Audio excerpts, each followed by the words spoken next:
You know, every single golf swing out there, especially yours, is telling a story. And it's not a story about feel or some kind of guesswork. Nope, it's a story written in hard data, and it reveals everything: your power, your efficiency, and all that hidden potential. And that brings us to the big question. What story is your golf swing actually telling? Today, we're going to dive deep into a real swing analysis. We'll break it down piece by piece to show you not just how to read that story, but how you could actually rewrite the ending. All right, every good story needs a headline, right? A big, bold takeaway. Well, your swing analysis is the exact same.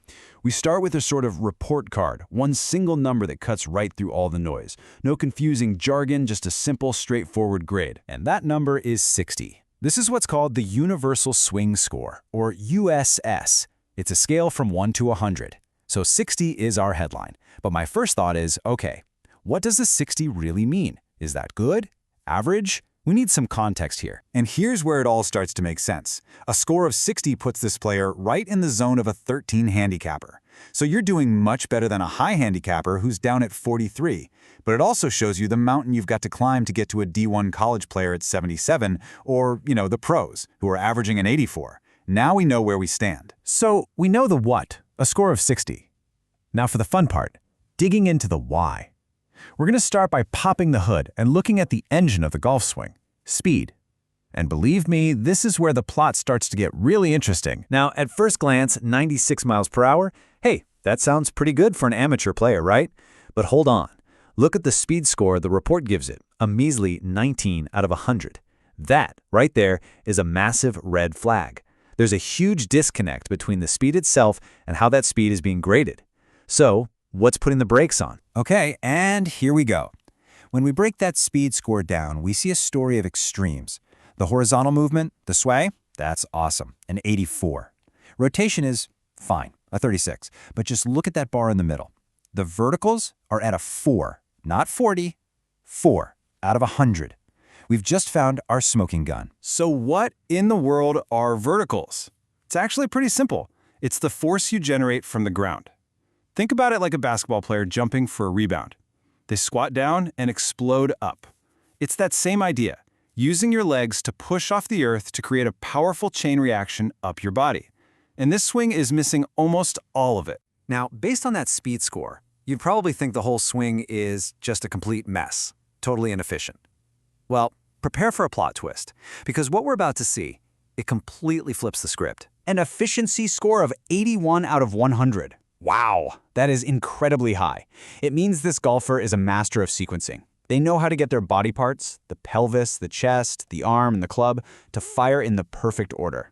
They are squeezing every last drop of speed out of the force they're creating, which, of course, raises a giant question. I mean, think about it. If you're not getting any power from the ground, but you're still super efficient at creating speed, where on earth is that 96 miles per hour actually coming from? And here is our aha moment.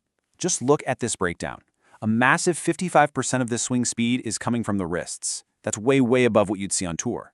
But what's even crazier is the core, negative 12%. It's not just doing nothing, it's an energy leak.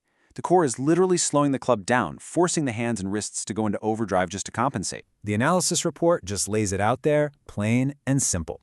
So here's the story we've uncovered. This is a clever swing. It's figured out a workaround to generate speed, but it's relying on the small, fast-twitch muscles in the hands and wrists instead of the big, powerful engines in the legs and core. Okay, so we have our diagnosis. An incredibly efficient but very risky swing that's totally disconnected from the ground. Now for the best part, the plan. We're going to turn all this data into a clear 4-week mission to build a more powerful, more stable golf swing. And this mission has a really clear blueprint. It all starts with step 1, boost that vertical force. From there, we'll improve rotation, which helps us master the transition. And the final piece of the puzzle is to engage the core, to turn it from an energy leak into an actual power source. To make progress quickly, we've got to focus on the weakest links. So the plan is laser-focused on taking that vertical score from that tiny 4 all the way up to 20 or more. And it's about improving the transition score from a kind of shaky 53 to a really solid 70+. These are specific, measurable goals, no guesswork. And this isn't just theory, it's about real work. The plan includes specific drills designed to completely rewire where the power comes from. Things like a squat to press with a medicine ball or a jump through impact drill.